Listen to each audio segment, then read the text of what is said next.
स्थल पर कब्जा कर लिया है। दबंगों के आतंक से परेशान होकर दलित परिवार पलायन को मजबूर है। उन्होंने घर के बाहर पलायन का बैनर लगाया है। आपको बता दें, जहां एक तरफ प्रदेश सरकार अपराधी और माफियाओं पर नकेल कस रही है, वहीं दूसरी तरफ उत्तर प्रदेश के जनपद आगरा के थाना मलपुरा क्षेत्र के गाँव बोगलपुरा में दबंगों की दबंगई सामने आई है। दबंगों ने वाल्मीकि समाज के देवस्थान पर कब्जा कर लिया है। वहीं दलित परिवार को जान से मारने की धमकी दे रहे हैं। दबंगों के आतंक से परेशान होकर दलित परिवार पलायन को मजबूर है।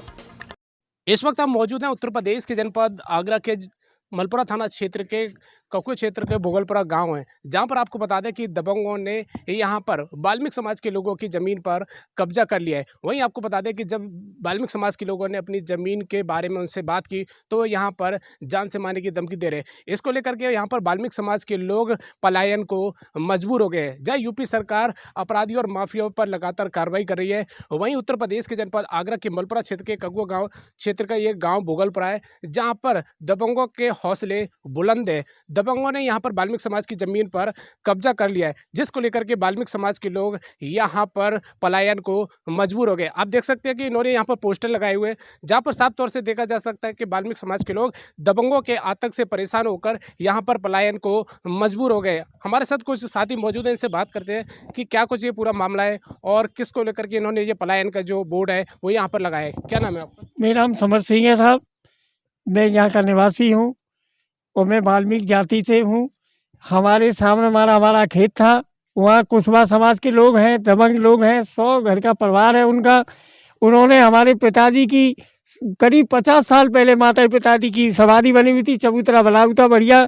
हम लोग आधार रखते हैं, उनकी पूजा पाठ करते थे और उन्होंने ऐसा हुआ कि रातों रात उसको बिल्कुल तहस करके फर्श करा दिया है और कहते हैं यहाँ कुछ नहीं था तुम्हारा। मैं गया देखने के लिए तो मैं कि भैया जी क्या किया तुमने, चौतरा कहाँ गया? तो मुझसे बोले कि साले भंगी यहाँ से चला जा, जैसे तेरे बाप को दवा ऐसी तुझे दवा देंगे। तो श्रीमान जी मैं बड़ा दुखी हूँ, मैं तो भगने के लिए गांव छोड़ने के लिए तैयार हूँ। आपने इस मामले को लेकर कमिश्नर साहब से मिले, डीएम साहब के दे दिया, एसडीएम को दे दिया, मलपुरा दे दिया, सबने आश्वासन दिया, अभी तक कोई कार्रवाई नहीं हुई सर। और हमसे ये कहते हैं साहब मेरा 10 करोड़ का खेत बिक गया, मैं पैसे में आग लगा दूंगा लेकिन तुझे जान से मार दूंगा। तो हम तो साहब अपने बच्चों को लेके यहाँ से पलायन करना चाह रहे हैं। यहाँ मेरे साथ न्याय किया जाए, मेरे पिताजी का जो समाधि दवाई है उसको निकलवाया जाए। हमारे साथ कुछ साथी और भी मौजूद हैं, इनसे भी बात कर लेते हैं। क्या नाम है आपका? क्या कुछ मामला है जो आपने यहाँ पलायन का बोर्ड लगाया है? ऐसा साहब ये हम गए थे वहाँ पे धमकी देने लगे और ये अब निकले भाई ऐसा भाई तुम वो डाल के रिपोर्ट डाल के आए हैं, आप हमसे पूछी। इस मार हम लौट के आए हैं तो आगे शाम को आए यहाँ पे, शाम को आके तो धमकी देने लगे कि गोली मार देंगे। तो इस मारे जी हमें लगाना पड़ा। अब क्या करें, छोड़ो जाना पड़ेगा सर, क्या करें। आपने इस मामले को लेकर के कहाँ का शिकायत की, क्या कुछ आश्वासन दिया, क्या कुछ कार्रवाई की जा रही है?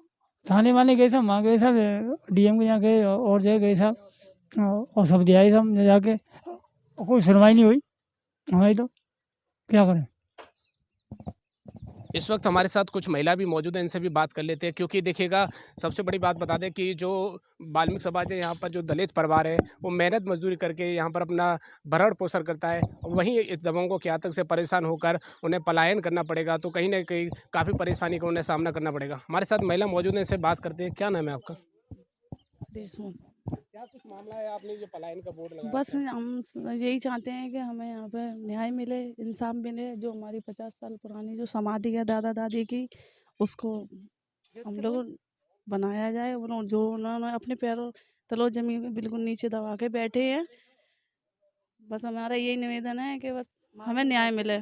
मारने दोषने की और बहुत धमकी देते हैं। लगभग आप यहाँ कितने वर्षों से यहाँ पर निवास कर रहे हो? काफी साल हो गए हैं यहाँ पे, हमारे बुजुर्ग बड़े बूढ़े हो गए। यहाँ का कोई प्रशासन का कोई अधिकारी या भी आपके पास कोई सुध लेने आया? नहीं, अभी तक तो कोई नहीं आया। ये क्या नाम दादी आपका? गीता नाम। हमारे तो बुजुर्गों की जगह है। हमारे 50-60 साल हो गई हमारे बुजुर्गों को मरे, और वो समाधि बन रही है, पूजा पाठ करते हैं हम हैं, वो दवा रखे हैं। अब हम कैसे करें, कौन की पूजा करेंगे हैं? हमारा तो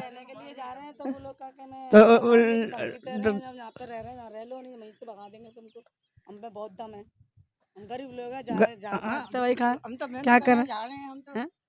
झाड़ झूर के खाते हैं, मेहनती आदमी है भाई, हम पे कहाँ कितने रुपए से हम लगाते हैं, सरकार भैया कोई सुनवाई करेगी तो वह जागी, नहीं तो भैया अब क्या चाहते हो? हम जी चाहते हैं हमें हमारे हाँ बना मिल देना जाए, हमें। हमें चौतरा चाहिए अपने बुजुर्गों को जो बनाता है। देखिएगा यहाँ पर जो 4 परिवार हैं और यहाँ लगभग पिछले सैकड़ों वर्षों हो गए उनके परिवार, इनके पूर्वज यहाँ रहते थे। वहीं आपको बता दें कि यहाँ पर दबंगों ने उनकी समाधि स्थल को भी दबा दिया और उनकी ज़मीन पर भी यहाँ पर कब्जा कर लिया है। थाना स्तर से लेकर के जिलाधिकारी तक यहाँ पर ये शिकायत कर चुके हैं, लेकिन इनका कहना है कि अभी तक उनकी समस्या का समाधान